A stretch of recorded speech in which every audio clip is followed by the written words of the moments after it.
How much exactly is a flight attendant earning? Magkano ba kinikita na isang FA? Stay tuned para malaman mo.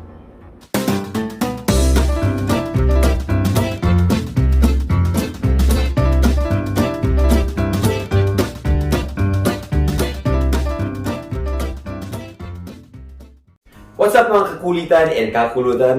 Welcome back to the Cool Channel. This is Ron Manzanilla and I'm expressing my thank you. What's up mga kakulitan and kakulutan? Welcome back to the Cool Channel. This is Ron Manzanilla and I'd like to welcome you all to our channel. Sa mga first timer po, please do not forget to subscribe and click on the notification bell para ma-notify kayo sa mga future videos natin.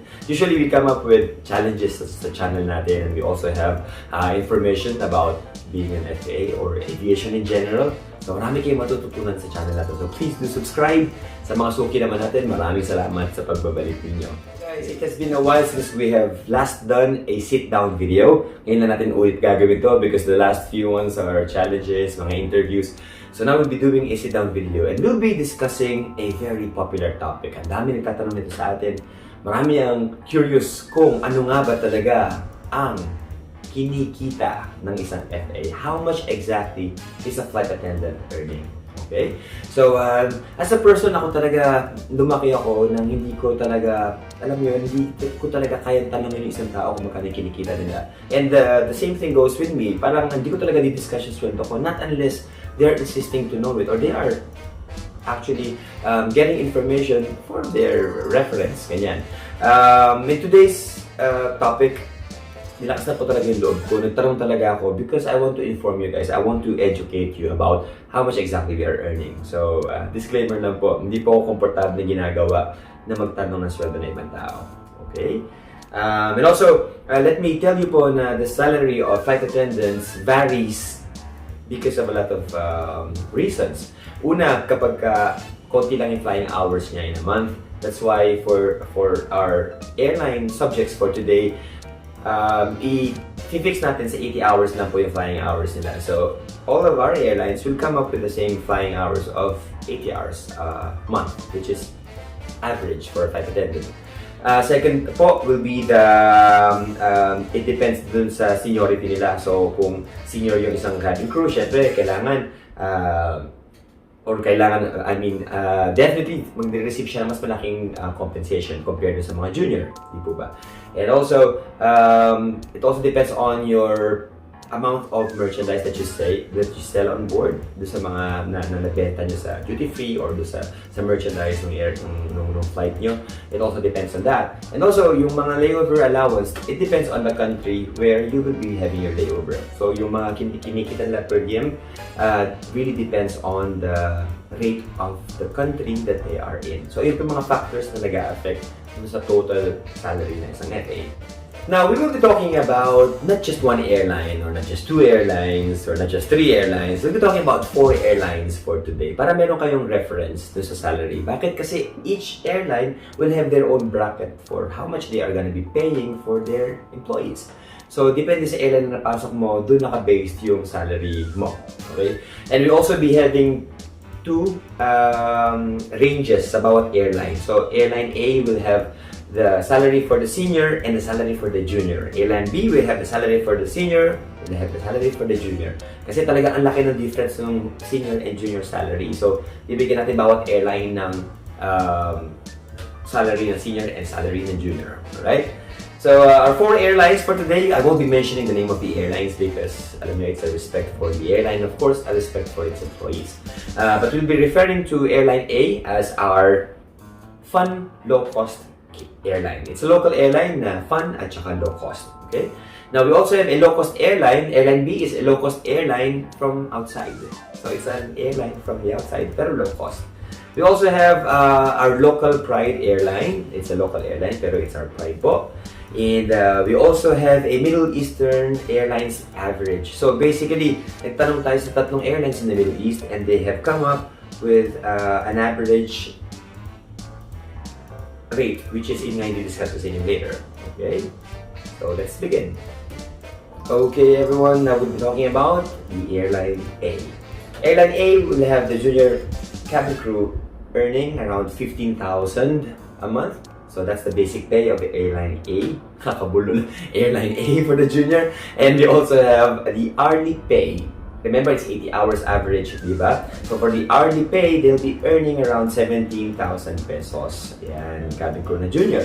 Transportation allowance for Airline A will be 200 a day, or average of 20 days flight nila in a month. They'll be getting around 4,000 pesos para sa transportation allowance. Now, for the in-flight commission, we'll use 5,000 pesos as the conservative projection of their earnings for a month. So, the senior naman nila, basic pay will be around 16 to 17,000. That's the basic pay of senior. Hourly pay will be an average of 35,000 pesos. That's for an average of 80 hours. Now, for the transportation allowance, the same. They'll be getting 200 a day. Let's say they have an average of 20 days flying. That's 4,000 pesos. And for the in-flight commission, once again, we use the 5,000 pesos conservative projection of Airline A. So the summary of the salary for Airline A, for the junior, they'll be getting an average of 41,000 a month. And for the senior, they'll be getting an average of 61,000 a month. That's Airline A. Okay, so for our Airline B, which is the airline na low cost from the outside, right? So their junior cabin crew basic pay is 17,000 pesos. That is the basic pay. Now, the hourly rate of 80 hours average will be 30,000 to 35,000 in a month. Now, the transportation allowance for Airline B is 10,000 a month. And lastly, the in-flight commission will be placed again at 5,000 pesos as a conservative projection. So, we come up, mamaya na pala yung total natin. So, now we'll talk about the senior cabin crew for Airline B. Senior cabin crew will receive 23,000 pesos as their basic pay.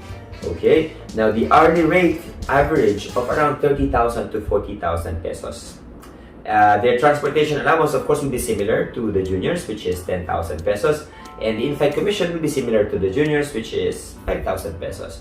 So, the total salary of a junior cabin crew in Airline B, the low-cost airline from outside, is 67,000 pesos.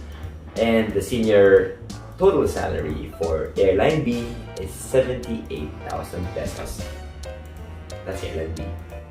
Now, Airline C, as I said, is our local pride airline. Okay, so for our local pride airline, we'll have the junior receiving 28 to 30,000 pesos. Yung principal nila for the basic pay. Their hourly rate is around 35,000 average. Once again, that's only 80 hours normally po kasi ililipad ng cabin crew. Transportation is 12,000 for this airline. And of course, their per diem or their allowance, a layover or allowance per flight, that's their daily rate. It goes to an average of around 10,000 pesos. Alright, now let's talk about the senior for Airline C. Seniors will receive 50,000 pesos as their basic pay. Now they have their hourly rate at 35,000 average for 80 hours. And transportation will be 12,000. Siyempre, similar na sila ng junior and saka ng senior.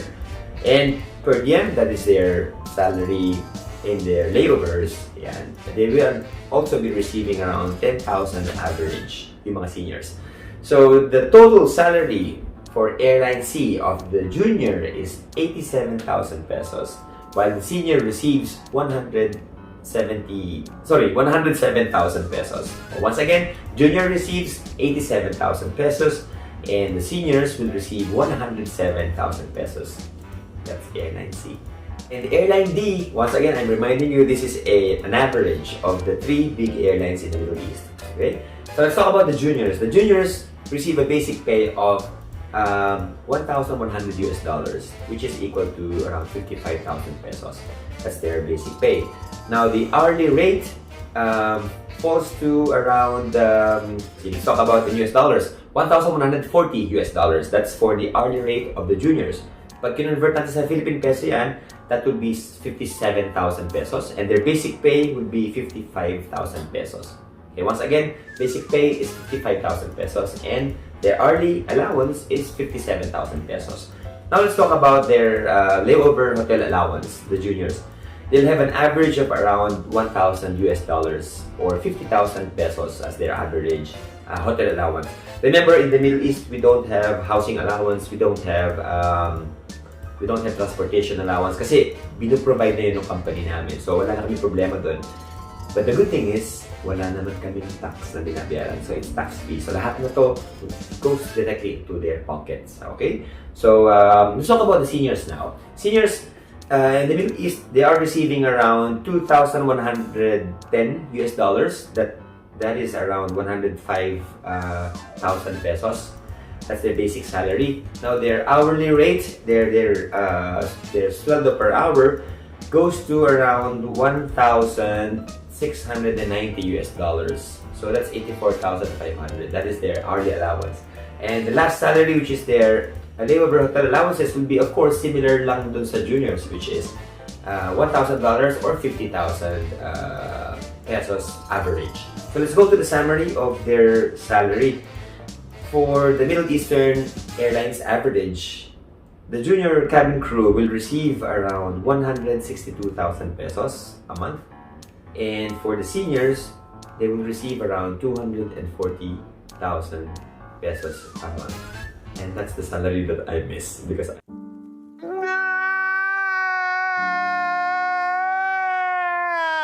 I'm a senior. Okay? Nakakamiss po talaga ng ganun amount. So that's what the Middle Eastern Airlines receive. So those are the 4 airlines that we were talking about. Now we'll just summarize everything that I've said earlier. So remember, yung salary na to, hindi pa rin to fix kasi it's always changing depending on their flights, depending on their seniority, depending on their sales on board, and depending on the destinations that they go to, right? But to get you the average, to give you the average, Airline A, which is the fun and low-cost airline in the Philippines, the juniors receive 41,000 pesos and the seniors receive around 61,000 pesos. Airline B, which is the low-cost airline from outside, the juniors receive 67,000 pesos while the seniors receive 78,000 pesos. Okay? Juniors 67,000 and seniors 78,000 pesos. Now let's talk about Airline C, which is our local private airline.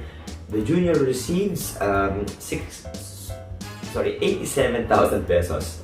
Once again, the juniors receive 87,000 pesos, while the seniors, they receive 107,000 pesos a month. And lastly, for the Middle Eastern Airlines average, we have the juniors receiving 162,000 pesos, and the seniors, like myself, used to receive 240,000 pesos as an average salary a month. Ay, nakakamiss, di po ba? So there you go. I hope you guys enjoyed our discussion today and you've learned a lot and you get inspired more to of course expand your wings and fly eventually when all of these things are done. We just want to give a shout out to our dear friend Jace Paras from Malolos, Bulacan, and kalumpit nakatira siya sa boundary. Jace, hinihintay mo tong shout out ko na to. So kumusta sa'yo? I hope you enjoyed the video. And for those of you who have not subscribed yet, as I said, please do subscribe. Also follow our other social media accounts. Follow us on Twitter, follow us on Instagram, like us on Facebook, and of course, do subscribe to our Decode channel. Alright? Hindi pa na safe lumabas. Alright? So please stay home, stay safe, and stay cool.